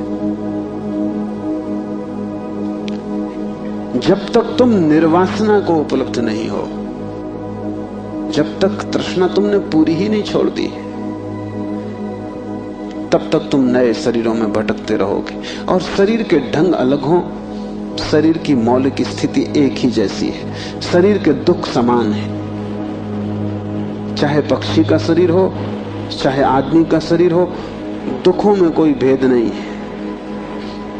क्योंकि मौलिक दुख है आत्मा का शरीर में बंध जाना। मौलिक दुख है कारागृह में प्रविष्ट हो जाना। फिर कारागृह की दीवारें वर्तुलाकार हैं कि त्रिकोण हैं कि चौकोन हैं, उससे कोई हल नहीं होता, उससे कुछ फर्क नहीं पड़ता है। तुम भला सोचते हो फर्क पड़ता है। एक मेरे मित्र हैं, ड्राइंग के शिक्षक हैं, उन्हें जेल हो गई। लौटे 3 साल बाद तो मैंने उनसे पूछा कैसे रहे दिन, कैसे कटे दिन। उन्होंने कहा और तो सब ठीक था, लेकिन मेरी कोठरी के कोने 90 कोण के नहीं थे। वो ड्राइंग के शिक्षक हैं, उनकी बुद्धि वो 90 कोण के नहीं थे कोठरी के कोने। उनकी असली तकलीफ 3 साल यही रही, क्योंकि उसी कोठरी में रहना और बार बार देखना वो कोना, वो 90 कोण का नहीं। तो जो बात उन्होंने मुझसे कही वो ये कि तो और तो सब ठीक था, बाकी कुछ अड़चन न थी, लेकिन कोने ठीक 90 के नहीं थे। कोने 90 के हों कि 90 के ना हो, इससे क्या बुनियादी फर्क पड़ेगा। कारागृह कारागृह। पक्षी का शरीर के आदमी का बहुत फर्क नहीं पड़ता। बंद तुम हो गए वही दुख है, बंध गए तुम वही दुख है। वासना बांधती है, वासना है रज्जु जिससे हम बंधते हैं। और ध्यान रखना, तुम्हारे अतिरिक्त और कोई जिम्मेवार नहीं है। उद्धमो भैरवा, चौथा सूत्र है उद्धम ही भैरव है। उद्धम उस आध्यात्मिक प्रयास को कहते हैं जिससे तुम इस कारागृह के बाहर होने की चेष्टा करते हो। भैरव शब्द पारिभाषिक है। भा का अर्थ है भरण, रा का अर्थ है रवण, वा का अर्थ है वमन। भरण का अर्थ है धारण, रवण का अर्थ है संहार और वमन का अर्थ है फैलाना। भैरव का अर्थ है ब्रह्म, जो धारण किए है, जो संभाले है, जिसमें हम पैदा होंगे और जिसमें हम मिटेंगे, जो विस्तार है और जो ही संकोच बनेगा, जो सृष्टि का उद्भव है और जिसमें प्रलय होगा। मूल अस्तित्व का नाम भैरव है। शिव कहते हैं उद्धम ही भैरव है। और जिस दिन भी तुमने आध्यात्मिक जीवन की चेष्टा शुरू की, तुम भैरव होने लगे, तुम परमात्मा के साथ एक होने लगे। तुम्हारी चेष्टा की पहली किरण और तुमने सूरज की तरफ यात्रा शुरू कर दी। पहला ख्याल तुम्हारे भीतर मुक्त होने का, और ज्यादा दूर नहीं है मंजिल, क्योंकि पहला कदम करीब करीब आधी यात्रा है। उद्धम भैरव है। पाओगे देर लगेगी, मंजिल पहुंचने में समय लगेगा, लेकिन तुमने चेष्टा शुरू की और तुम्हारे भीतर बीज आरोपित हो गया कि मैं उठूं इस कारागृह के बाहर, मैं जाऊं शरीर से मुक्त हूं, मैं हटूं वासना से, मैं अब और बीज न बोऊं इस संसार को बढ़ाने के, मैं और जन्मों की आकांक्षा न करूं। तुम्हारे भीतर जैसे ही ये भाव सघन होना शुरू हुआ कि अब मैं मूर्छा को तोड़ूं और चैतन्य बनूं, वैसे ही तुम भैरव होने लगे, वैसे ही तुम ब्रह्म के साथ एक होने लगे। क्योंकि वस्तुतः तो तुम एक हो ही, सिर्फ तुम्हें स्मरण आ जाए। मूलतः तो तुम एक हो ही, तुम उसी सागर के झरने हो, तुम उसी सूरज की किरण हो, तुम उसी महाआकाश के एक छोटे से खंड हो। पर तुम्हें स्मरण आना शुरू हो जाए और दीवारें विसर्जित होने लगे तो तुम उस महाआकाश के साथ एक हो जाओगे। उद्धम भैरव है। बड़ी सघन चेष्टा करनी जरूरी, क्योंकि नींद गहरी है। तोड़ोगे सतत तो ही टूट पाएगी, आलस्य करोगे संभव नहीं होगा। आज तोड़ोगे कल फिर बना लोगे तो फिर भटकते रहोगे। एक हाथ से तोड़ोगे दूसरे से बनाते जाओगे तो श्रम व्यर्थ होगा। उद्धम का अर्थ है तुम्हारी पूरी चेष्टा संलग्न हो जाए। लोग मेरे पास आते हैं, वो कहते हैं हम करते हैं लेकिन कुछ हो नहीं रहा, और मैं उनकी शक्ल देखता हूं, वो करते हैं ही नहीं, या ऐसा मरे मरे करते हैं जैसे मक्खियां उड़ा रहे हैं। उनके करने में कोई प्राण नहीं है, इसलिए नहीं होता। लेकिन वो आते ऐसे हैं जैसे कि वो परमात्मा पर कोई बड़ी कृपा कर रहे हैं कि करते हैं और नहीं हो रहा, तो शिकायत लेके आए कि कहीं कुछ गड़बड़ हो रही, कहीं कोई अन्याय हो रहा है, कि दूसरों को हो रहा है हमें नहीं हो रहा। इस जगत में अन्याय होता ही नहीं। इस जगत में जो भी होता है न्याय है, क्योंकि यहां कोई आदमी नहीं बैठा है न्याय अन्याय करने को। जगत में तो नियम है, उन्हीं नियमों का नाम धर्म है। तुम अगर इस क्षेत्र से चले गिरोगे, टांग टूट जाएगी, तो तुम जाके अदालत में ये नहीं कहोगे कि गुरुत्वाकर्षण के कानून पर एक मुकदमा चलाता हूं। तो अदालत कहेगी तुम तिरछे मत चलते, गुरुत्वाकर्षण तुम्हें गिराने में उत्सुक नहीं है, न तुम्हें संभालने में उत्सुक है। तुम जब सीधे सीधे चलते हो वही तुम्हें संभालता है, जब तुम तिरछे चलते हो वही तुम्हें गिराता है। न गिराने की उसकी कोई आकांक्षा है, न संभालने की। तटस्थ है जगत का नियम, उस तटस्थ नियम का नाम धर्म है। उसको हिंदुओं ने रित कहा है। वो परम नियम है। वो तुम्हारी तरफ पक्षपात नहीं करता कि किसी को गिरा दे, किसी को उठा दे। तुम जैसे ही ठीक चलने लगते हो वो तुम्हें संभालता है। तुम गिरना चाहते हो वो तुम्हें गिराता है। वो हर हालत में उपलब्ध है। तुम जैसा भी उसका उपयोग करना चाहते हो वो तुम्हें खुला है, उसके द्वार बंद नहीं है। तुम सिर ठोकना चाहते हो दरवाजे से, सिर ठोक लो। तुम दरवाजा खोल के भीतर जाना चाहते हो, भीतर चले जाओ। वो तटस्थ है, उद्यम भैरव है। महान श्रम चाहिए।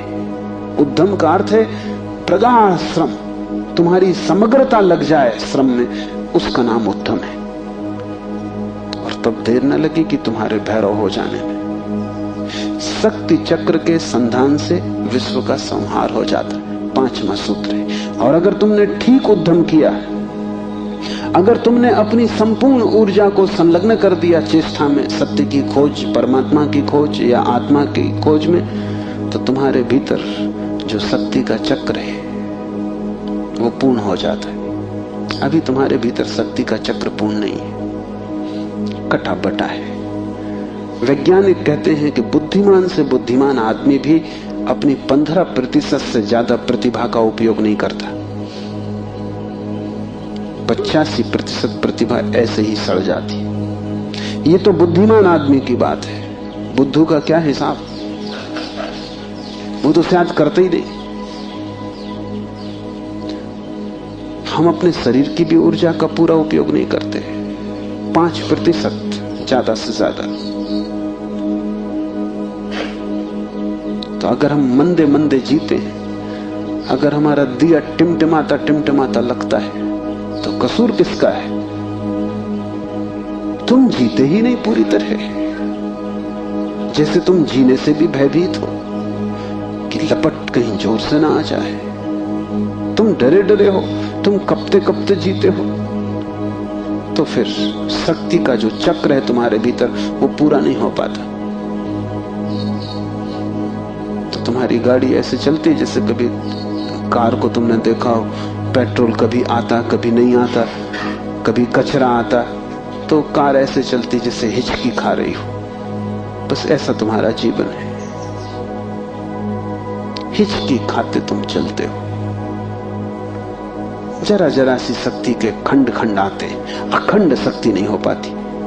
जिस चीज में भी तुम अपनी पूरी शक्ति लगा दोगे, वो कोई भी हो चीज, अगर तुम चित्र बनाते हो और चित्रकार हो और तुमने अपनी पूरी शक्ति को चित्र बनाने में लगा दिया, पूरी कि रत्ती भर बाकी ना बची, तो तुम वहीं से मुक्त हो जाओगे, क्योंकि वही उद्यम पूर्ण होते ही भैरव हो जाता है। अगर तुम एक मूर्तिकार हो, तुमने सब कुछ मूर्ति में समाहित कर दिया कि मूर्ति बनाते समय तुम ना बचे, बस मूर्ति ही बची, तो शक्ति का चक्र पूरा हो जाता है। जब तुम पूरी शक्ति को निमज्जित करते हो किसी भी कृत्य में, वही ध्यान हो जाता है। भैरव निकट, मंदिर पास आ गया।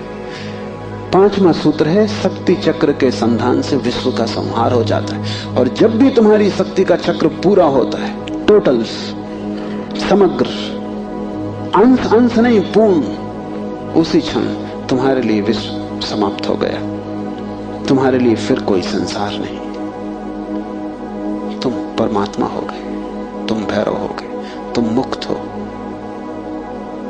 फिर तुम्हारे लिए न कोई बंधन है, न कोई शरीर है, न कोई संसार है। पूर्ण शक्ति का प्रयोग स्मरण रखना। इस समाधि साधना शिविर में अगर तुमने पूरी शक्ति को लगाया, ऐसे ही ऊपर ऊपर नहीं ध्यान किए, पूरी शक्ति लगा दी, तो तुम अनुभव करोगे कि जिस क्षण शक्ति पूरी लग जाएगी, उसी क्षण, फिर क्षण भर की देर नहीं लगती, अचानक संसार खो जाता है, परमात्मा सामने आ जाता है। तुम्हारी शक्ति का पूरा लग जाना ही तुम्हारे जीवन की क्रांति हो जाती। फिर संसार की तरफ पीठ, परमात्मा की तरफ मुंह हो जाता है। इसकी तुम्हें एक झलक भी मिल जाए तो फिर तुम वही ना हो सकोगे जो तुम पहले थे। उसकी एक झलक काफी, फिर तुम्हारा जीवन उसी यात्रा में संलग्न हो जाए। तो ध्यान रखना, यहां पूरा अपने को डुबाना तो ही कुछ हो सकेगा। अगर तुमने थोड़ा भी अपने को बचाया तो तुम्हारा श्रम व्यर्थ है। जब तक श्रम उद्यम ना बन जाए, पूर्ण टोटल एफर्ट ना बन जाए, तब तक भैरव की उपलब्धि नहीं। आज इतना है।